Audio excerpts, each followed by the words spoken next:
Hello, welcome to Jonas Chemistry. So today we are discussing about a new topic that is resonance. Sir organic chemistry में हमारे तीन topic यानी तीन effects जो होते हैं बहुत ज़्यादा इंपॉर्टेंट होते हैं जो आपको हर जगह काम आएंगे और सबसे ज़्यादा इंपॉर्टेंट होते हैं। इन्हीं पर सारे क्वेश्चंस आते हैं इसी कंसेप्ट। तो कौन कौन से टॉपिक होते हैं? पहला हमारा एक रेजोनेंस होता है, दूसरा मेसोमेरिक होता है और तीसरा हमारा एरोमेटिसिटी होता है। जी हाँ, तो आज हम बात करने वाले हैं रेजोनेंस की। सर रेजोनेंस मेसोमेरिक ये तो हमने एक में पढ़ा है, हाँ एक में पढ़ा होगा, एक ही साथ पढ़ते हैं, लेकिन हम यहाँ पर बताएंगे कि आपको इन दोनों में भी थोड़ा फ़र्क होता है और वो क्या फ़र्क होता है वो भी सारी चीज़ें पढ़ाएंगे। चलो स्टार्ट करते हैं। सबसे पहले हम रेजोनेंस के बारे में। ठीक, क्या होता है रेजोनेंस? सर हमने एक चीज़ पढ़ी है, रेजोनेंस वो फिनोमेनन होता है जिसमें हम कहते हैं कि कोई भी कंपाउंड की सिर्फ एक स्ट्रक्चर उसकी सारी केमिकल एंड फिजिकल प्रॉपर्टीज़ को एक्सप्लेन नहीं कर पाती, वो हमारी रेजोनेंस होती है।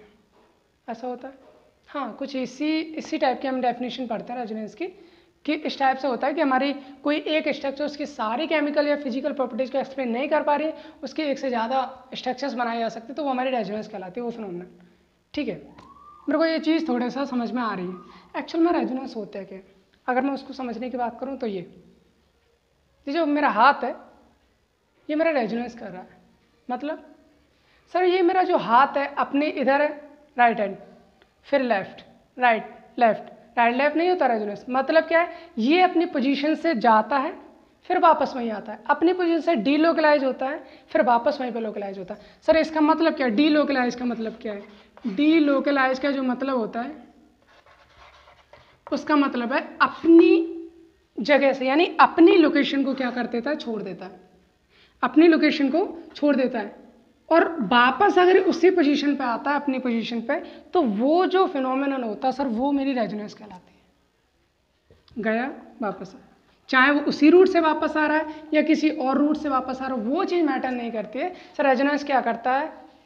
अपनी स्थिति में क्या कर रहा है? डीलोकलाइजेशन कर रहा है। बात मेरी थोड़ी समझ में आ रही है? सर ये तो केमिस्ट्री में नहीं होता ना, तो केमिस्ट्री में क्या होता है? सर केमिस्ट्री में हमारे जो डीलोकलाइजेशन करते हैं वो हमारे क्या होते हैं? पाई इलेक्ट्रॉन्स। रेजोनेंस क्या कहता है? सर रेजोनेंस कहता है delocalization of pi electrons. Resonance में क्या होता है? पाई इलेक्ट्रॉन्स का क्या होता है? डीलोकलाइजेशन होता है। चलो ठीक है सर, मेरे को ये समझ में आ गई कि पाई इलेक्ट्रॉन्स का डीलोकलाइजेशन। दूसरा पॉइंट मैंने यहाँ पे लिख रखा है कि number of pi electrons remain same in resonating structure. जितनी भी रेजोनेटिंग स्ट्रक्चर होंगी उनमें पाई इलेक्ट्रॉन्स सेम ही रहेंगे, बदलने वाले नहीं है। सर इसमें दो चीज़ आ रही है जो मेरे को समझ में नहीं आ रही। पहली चीज़ आ रही है मेरे पाई इलेक्ट्रॉन्स, मेरे को समझ में नहीं आया पाई इलेक्ट्रॉन्स क्या होता है। दूसरी चीज़ ये है कि मेरे को रेजोनेटिक स्ट्रक्चर ही नहीं पता। चलो ठीक है, बात करते हैं कि हमारे पाई इलेक्ट्रॉन्स क्या होते हैं। पाई इलेक्ट्रॉन्स, आपको एक बात पता है कि कोई भी एटम हमारा जैसे Cl2 की अगर मैं बात करता हूँ तो Cl क्या होता है? Cl सिंगल बॉन्ड Cl, यानी कि सिग्मा बॉन्ड से जुड़ा। हम जानते हैं कि सिंगल बॉन्ड सिग्मा होता है और अगर कहीं डबल बॉन्ड होता है तो इसमें एक सिग्मा होता है, दूसरा हमारा पाई बॉन्ड हुआ करता है। तो ये जो बॉन्ड बना है, जो सिग्मा बॉन्ड बना है, इसके जो इलेक्ट्रॉन्स होंगे वो कहलाएंगे हमारे सिग्मा इलेक्ट्रॉन्स।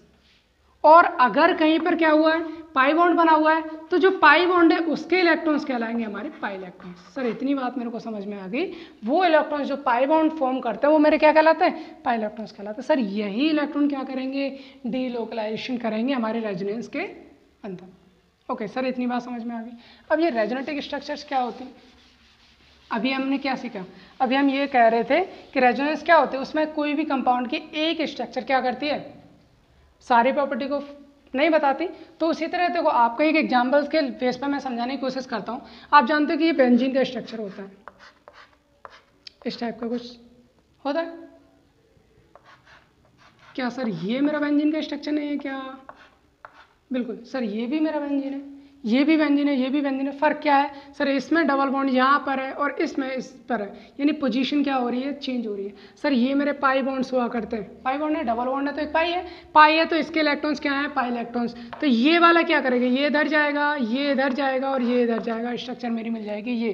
तो ये मेरी क्या होगी? रेजोनेटिक स्ट्रक्चर। सर ये दोनों जो स्ट्रक्चर्स होंगी वो मेरी क्या कहलाएंगी? रेजोनेटिक स्ट्रक्चर।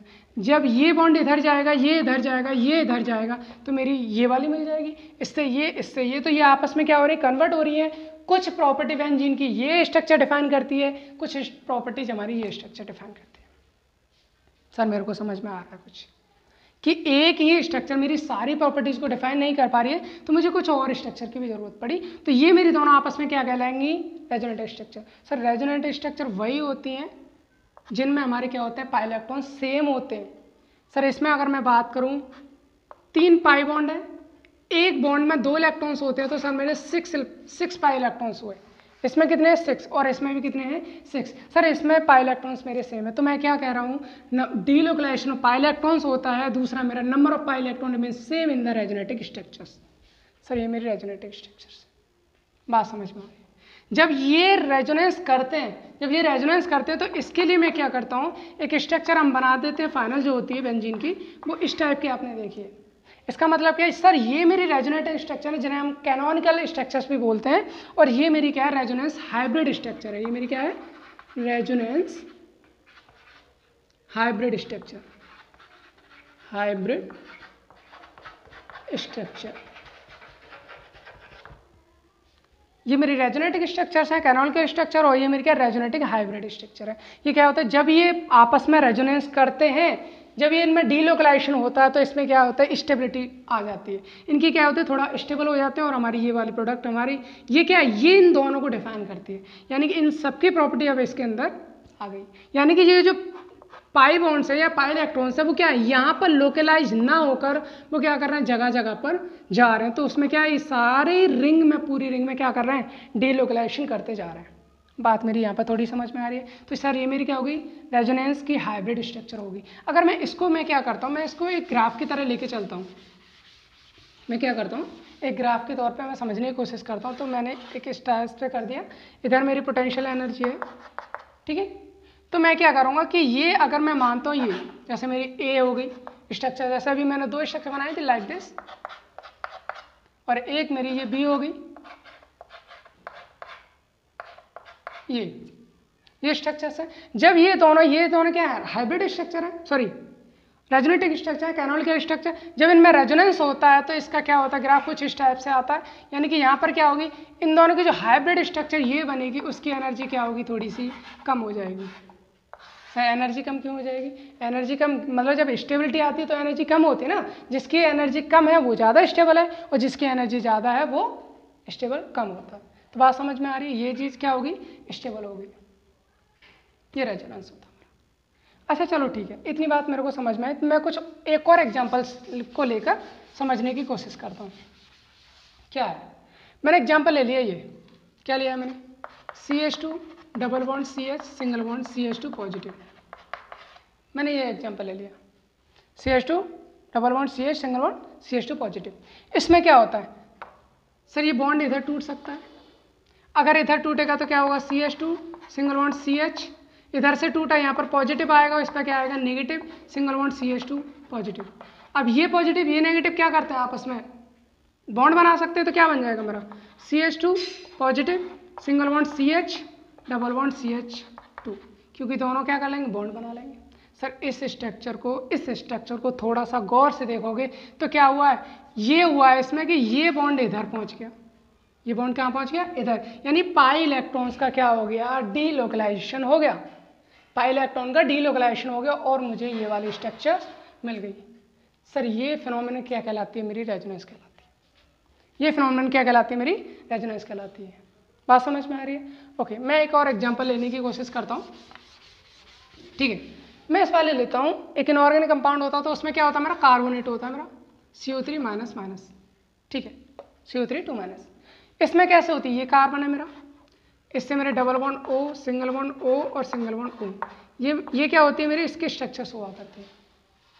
अगर ये बॉन्ड इधर टूटा, अगर ये बॉन्ड यानी कि ये माइनस जाएगा इधर, ये बॉन्ड टूट जाएगा इधर, ये इधर, ये इधर। यानी कि आप ऐसे भी समझ सकते हो, ये बॉन्ड इधर टूटेगा तो यहाँ पर क्या आ जाएगा, प्लस, और इधर क्या आ जाएगा, माइनस। तो ये माइनस ये प्लस दोनों क्या करेंगे, बॉन्ड बना लेंगे, और मेरी स्ट्रक्चर क्या बन जाएगी, मेरी स्ट्रक्चर बन जाएगी कुछ ऐसी, C डबल बॉन्ड, यहाँ पर क्या आ जाएगा, डबल बॉन्ड O, यहाँ पर सिंगल बॉन्ड, और ये इधर पहुँचेगा तो यहाँ पर आ जाएगा माइनस, और यहाँ पर भी O माइनस। बात समझ में आ रही है। पहले यहाँ डबल बॉन्ड था, अब यहाँ पर डबल बॉन्ड शिफ्ट हो गया। अभी अगर बाई चांस ये मेरा इधर आता है, तो ये मेरा कहाँ चला जाएगा, इधर, और मेरी क्या बन जाएगी रेजोनेटिक स्ट्रक्चर, मेरी बन जाएगी इस टाइप से कुछ। मैं थोड़ा इधर बना रहा हूँ, इसको यहाँ बना देता हूँ। ये C, यहाँ पर आ जाएगा डबल बॉन्ड O, यहाँ पर सिंगल बॉन्ड O माइनस, यहाँ पर सिंगल बॉन्ड O माइनस, ये वाली स्ट्रक्चर बन जाएगी। सर मैं क्या देख रहा हूँ, कभी डबल बॉन्ड मेरा इस ऑक्सीजन के साथ है, कभी मेरा इस ऑक्सीजन के साथ है, कभी मेरा इस ऑक्सीजन के साथ है, यानी कि पाई इलेक्ट्रॉन्स क्या कर रहे हैं, डीलोकलाइजेशन। इसका मतलब क्या है, यहाँ पर क्या हो रहा है, रेजोनेंस हो रहा है। सर इसकी भी क्या होती है, रेजोनेटिव स्ट्रक्चर बना सकते हैं, जो हाइब्रिड स्ट्रक्चर है, ये सारे रेजोनेटिव स्ट्रक्चर है। हाइब्रिड स्ट्रक्चर कैसे बनाएंगे, इससे ये कार्बन है, इससे ऑक्सीजन जुड़ा है, इससे ऑक्सीजन जुड़ा है, इससे ऑक्सीजन जुड़ा है। तो सर ये पाई इलेक्ट्रॉन डेंसिटी है वो क्या कर रही है, इन सब के बीच में इस तरह से घूम रही है, इस तरह से क्या कर रही है, डीलोकलाइज कर रही है सभी किस पर, ऑक्सीजन पर। और अगर मैं माइनस की बात करूँ तो माइनस इस पर कितना है, 2 माइनस है, और ये 3 ऑक्सीजन पर है, तो यहाँ पर भी माइनस होगा, यहाँ पर भी माइनस, यहाँ पर भी माइनस होगा। लेकिन अगर मैं जैसे पार्टिसिपेट करने की बात करूँ तो यहाँ पर क्या होगा, 2/3 माइनस, यहाँ पर भी कितना होगा पार्ट इसका, 2/3 होगा, और यहाँ पर भी कितना होगा, 2/3 माइनस होगा। सर इतनी बात मेरे को समझ में आ गई कि ये क्या होता है। अच्छा एक काम करते हो, रेजोनेंस है तो रेजोनेंस में हमें स्टेबिलिटी देखनी है, तो एक्चुअल में इसमें क्या होता है, जिसमें चलो उससे पहले हम एक काम करते हैं, हम क्या करते हैं, पाई इलेक्ट्रॉन्स को काउंट करने की कोशिश करते हैं। कुछ एग्जांपल्स मैं यहाँ पे लिख देता हूँ और उसमें हम क्या करेंगे, पाई इलेक्ट्रॉन्स को काउंट करेंगे। ठीक है, तो ठीक है, हम बात करते हैं पाई इलेक्ट्रॉन डेंसिटी की। पाई इलेक्ट्रॉन्स, इसमें मैंने कुछ एग्जांपल्स लिख रखे हैं, तो इसमें मैं काउंट करने वाला हूँ कि किसमें कितने पाई इलेक्ट्रॉन्स हैं। तो ठीक है, उससे पहले मैं आपको बता दूं कि जो मेरी पाई इलेक्ट्रॉन डेंसिटी होती है, जो मेरी पाई इलेक्ट्रॉन डेंसिटी, वो मेरी 2 टाइप्स की होती है। मतलब एक होती है बॉन्डेड, मतलब जो बॉन्ड बना रही है, जो बॉन्ड में उपस्थित है, वो मेरी क्या होगी, पाई इलेक्ट्रॉन डेंसिटी, वो बॉन्डेड होगी। और वो जो बॉन्ड नहीं बना रही लेकिन बॉन्ड बना सकती है, तो वो क्या होगी, मेरी अनबॉन्डेड, जो बॉन्ड में पार्ट नहीं है। तो मैं उन्हीं चीज़ों को लेके चलता हूँ यहाँ पर, कौन कौन से कैसे कैसे हम पाई इलेक्ट्रॉन्स को काउंट करेंगे। तो मैंने कुछ एग्जांपल्स लिख रखे हैं, तो मैं उनमें देख लेता हूँ। ठीक है सर, अनबॉन्डेड कौन सी होती है, वो मैं अभी समझ में आएगा कैसे। जैसे इसमें मैं निकालता हूँ, सर ये क्या है, मेरा डबल बॉन्ड, मतलब पाई बॉन्ड है। पाई बॉन्ड है तो इसमें इलेक्ट्रॉन्स होंगे कितने, एक बॉन्ड में कितने इलेक्ट्रॉन होते हैं, 2 इलेक्ट्रॉन्स होते हैं, क्योंकि 2 बॉन्ड से तो बॉन्ड बनता है। ये पाई बॉन्ड भी 2 इलेक्ट्रॉन से बन रहा है, इसका मतलब इसमें कितने इलेक्ट्रॉन्स हो गए, 2 पाई। कितने हो गए इसमें, 2 पाई। इसमें कितने हैं, एक डबल बॉन्ड है, इसका मतलब 2 पाई। नहीं सर, ये 2 पाई नहीं है। अगर मैं कहूँ कि इसमें क्या है मेरा 4 पाई है, तो आप क्या कहोगे, ऐसे कैसे हो सकता है 4 पाई है। एक काम करते हैं, इसको थोड़ा सा मैं यहाँ पर लिख लेता हूँ। जैसे ये है मेरा, यहाँ पर क्या नेगेटिव, और यहाँ पर क्या है मेरा डबल बॉन्ड। इसमें क्या, ये नेगेटिव इधर आ सकता है और ये डबल बॉन्ड इधर टूट के जा सकता है। रेजोनेंस करेगा तो क्या हो जाएगा, हो ये जाएगा कि ये जब इधर टूटेगा तो इधर क्या आ जाएगा, माइनस, और जब इधर से टूटेगा तो यहाँ पर पॉजिटिव होगा। ये इसके साथ माइनस है, तो माइनस और पॉजिटिव दोनों आपस में क्या करेंगे, मिलकर बना लेंगे डबल बॉन्ड। क्या बना लेंगे, डबल बॉन्ड। यानी ये माइनस इधर आएगा, डबल बॉन्ड बनाएगा, और ये इधर टूट जाएगा, यहाँ पर क्या आ जाएगा, माइनस। सर क्या ये पाई इलेक्ट्रॉन डेंसिटी नहीं है, ये भी पाई इलेक्ट्रॉन डेंसिटी, क्योंकि ये भी क्या कर रही है, डबल बॉन्ड फॉर्मेशन कर रही है, यानी पाई बॉन्ड को बना रही है।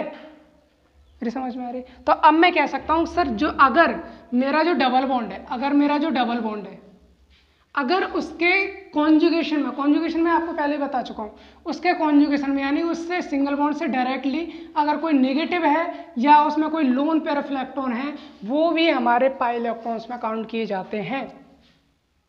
अच्छा ठीक है, अब मेरे को समझ में आ रहा है कि कॉन्जुगेशन में अगर डबल बॉन्ड या कॉन्जुगेशन में अगर नेगेटिव चार्ज है या फिर क्या है मेरे लोन पेयर ऑफ इलेक्ट्रॉन, तो वो भी मेरे क्या होंगे, पाई इलेक्ट्रॉन डेंसिटी हुआ करती है। जो नेगेटिव और जो लोन पेयर ऑफ इलेक्ट्रॉन वो मेरे किस में आते हैं, मेरे अनबॉन्डेड में आते हैं। ठीक है, तो यहाँ पर अब हम इनको काउंट करने की कोशिश करते हैं।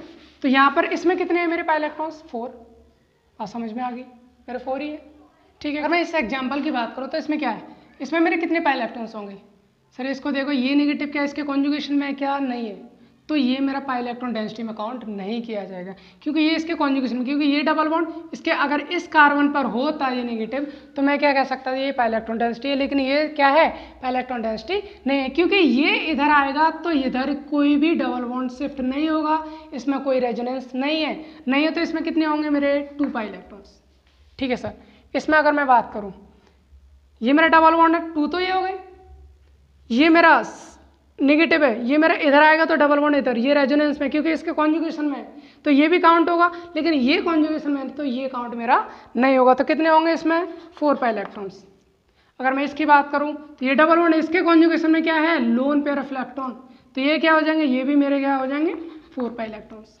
इसमें कितने मेरे ये डबल बॉन्ड और इसके कॉन्जुगेशन में क्या है मेरा लोन पेयर ऑफ इलेक्ट्रॉन, तो ये भी मेरे क्या हो जाएंगे 4 पाई इलेक्ट्रॉन। सर मेरी इतनी बात समझ में आ रही है? ठीक है, अभी मैं एक काम करता हूँ, कुछ और एग्जांपल्स लिख लेता हूँ ताकि मेरे को ये पाई इलेक्ट्रॉन्स का फंडा सारा क्लियर हो जाना चाहिए। ठीक है, चलो ठीक है, मैं कर देता हूँ इसको।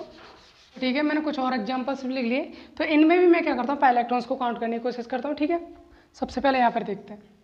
एक चीज़ याद रखना कि अगर डबल बॉन्ड पर कोई लोन पेयर है तो वो काउंट नहीं किया जाएगा, डबल बॉन्ड पर अगर नेगेटिव है वो भी काउंट नहीं किया जाएगा। यानी कौन सा काउंट किए जाएंगे? जो हमारे कॉन्जुगेशन में है, जो हमारे कॉन्जुगेशन डबल टू नेक्स्ट वाले कार्बन पर, नाइट्रोजन पर, ऑक्सीजन पर अगर हमारे नेगेटिव या लोन पेयर है तो वो मेरे काउंट किए जाएंगे।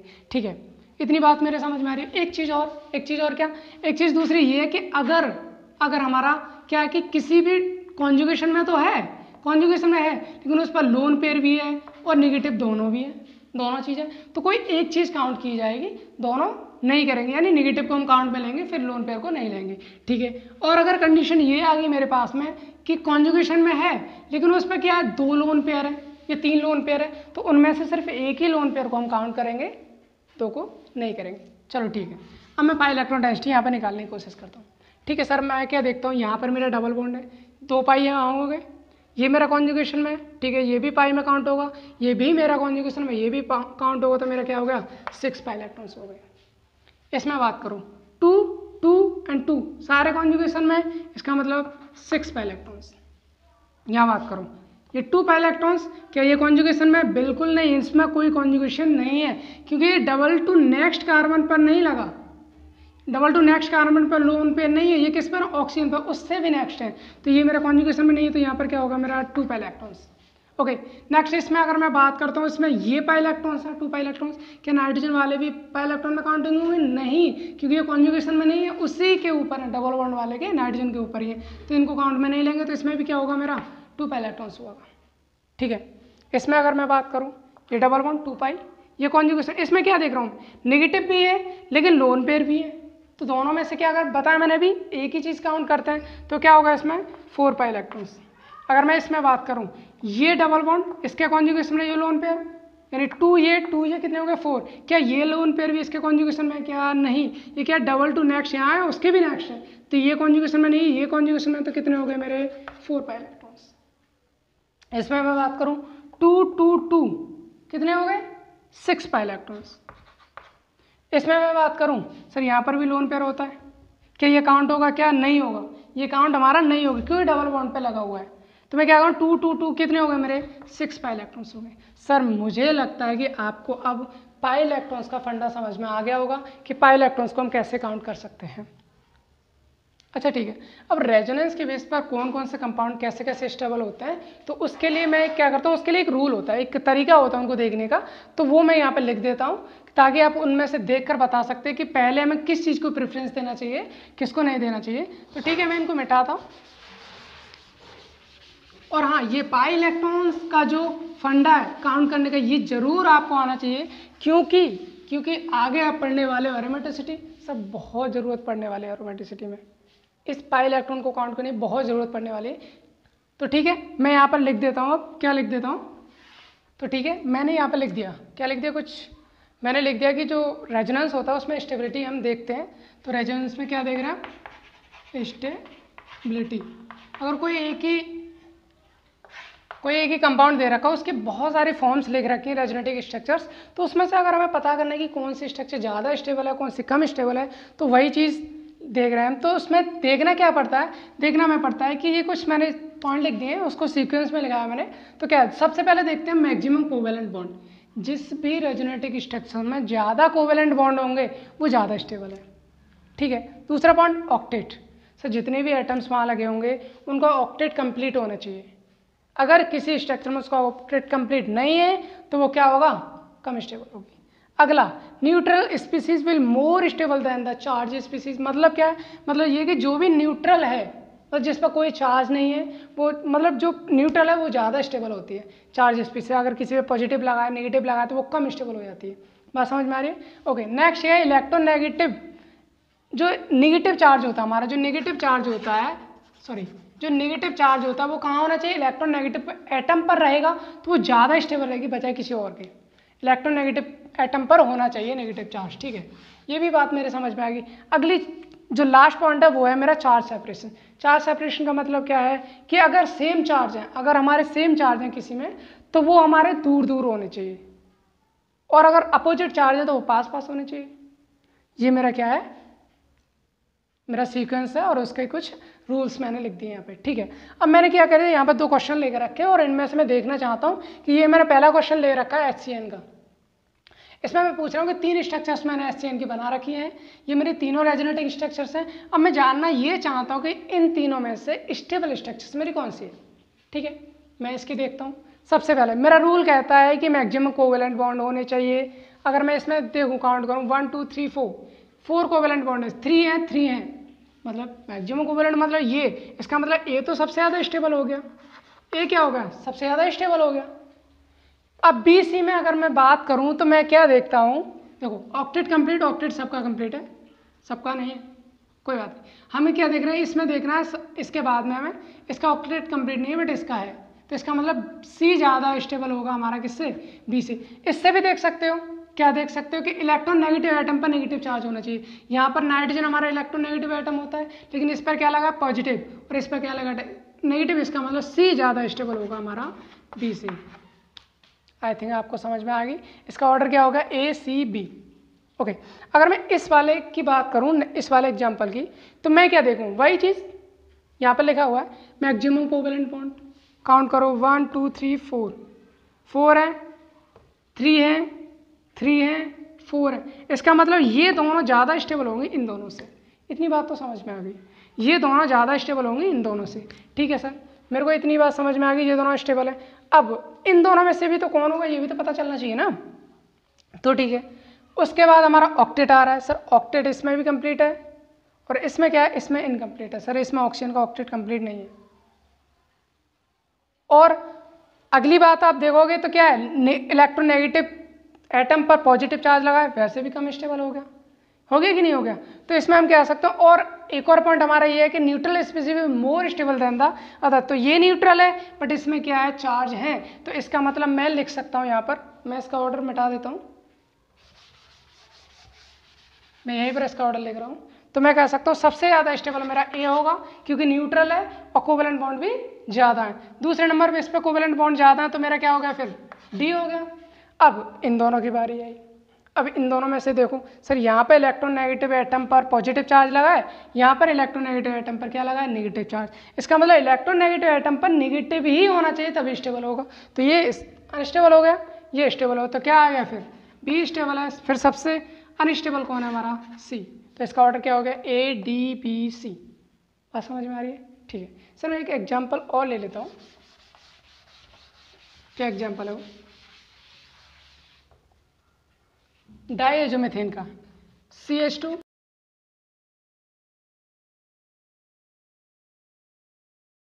यहाँ पर मेरा CH2 negative, single bond N, double bond N, और यहाँ पर क्या आ जाएगा मेरा पॉजिटिव। ये मेरी 4, चलो ठीक है, इस वाले क्वेश्चन को लेते हैं और इसमें देखते हैं कौन ज़्यादा स्टेबल है। ये चारों रेजोनेटिव स्ट्रक्चर्स है ना, ठीक है। तो अगर हम इनकी बात करें तो सबसे पहले मैक्सिमम कोवेलेंट बॉन्ड, इसमें क्या है, 1 3 4 हो गए, इसमें भी 4, इसमें 3, इसमें 3, मतलब क्या है, ये दोनों ज़्यादा स्टेबल होंगे इन दोनों से, होंगे नहीं होंगे, ठीक है। अब अगर मैं बात करूँ ये दोनों ही ज़्यादा स्टेबल है, तो इन दोनों में से कौन ज़्यादा स्टेबल है, कोवेलेंट बॉन्ड सेम है। सर ऑक्टेट की बात करूँ, सबके ऑक्टेट फुल है, पूरे हैं, ठीक है। Neutral species more stable then charge, sir दोनों ही चार्ज स्पीसीज है। अब कह रहा है कि इलेक्ट्रोनेगेटिव एटम पर हमारा नेगेटिव चार्ज होना चाहिए। देखो इसमें, देखो इसमें क्या, नाइट्रोजन पर पॉजिटिव लगा हुआ है, सर नाइट्रोजन पर नेगेटिव होना चाहिए, क्योंकि नाइट्रोजन क्या इलेक्ट्रोनेगेटिव एटम होता है, यानी कि ये तो अनस्टेबल हो गया। बट इसमें देखें, सर इसमें नाइट्रोजन पर नेगेटिव लगा है, स्टेबल है, इस पर नाइट्रोजन पर भी तो पॉजिटिव लगा है, सर ये भी बात सही है, इस पर भी क्या है, नाइट्रोजन पर पॉजिटिव लगा है, लेकिन इसमें किस पे लगा है, इस पर कुछ नहीं लगा है। इसका मतलब ये है कि इस पर नेगेटिव लगा है, इस पर पॉजिटिव लगा है, ये ज़्यादा अनस्टेबल होगी, क्योंकि जो कार्बन है वो ज़्यादा हमारा इलेक्ट्रोनेगेटिव एटम नहीं होता, नाइट्रोजन हमारा क्या हो, ज़्यादा इलेक्ट्रोनेगेटिव एटम होता है, तो इस पर क्या होना चाहिए, नेगेटिव होना चाहिए। तो इन दोनों में से जो ज़्यादा स्टेबल होगी वो हमारी कौन सी हो जाएगी, सेकेंड, फिर हमारी कौन सी हो जाएगी, फर्स्ट, ठीक है। इतनी हमें समझ में आ गई।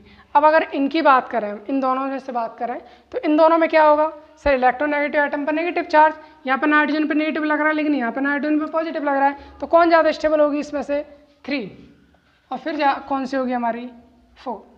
सर ये मेरा क्या हो गया, स्टेबिलिटी का ऑर्डर हो गया। बात समझ में आ रही होगी, ठीक है। ओके, मैं क्या करता हूँ, एक एग्जांपल और है छोटा सा, बहुत ही सिंपल सा हो, तो उसको भी मैं सोच रहा हूँ कि यहाँ पे करा ही दूँ, तो करा रहे हो तो क्या है वो मैंने लिख दिया आर सी में क्या होता है, R single bond C double bond ओ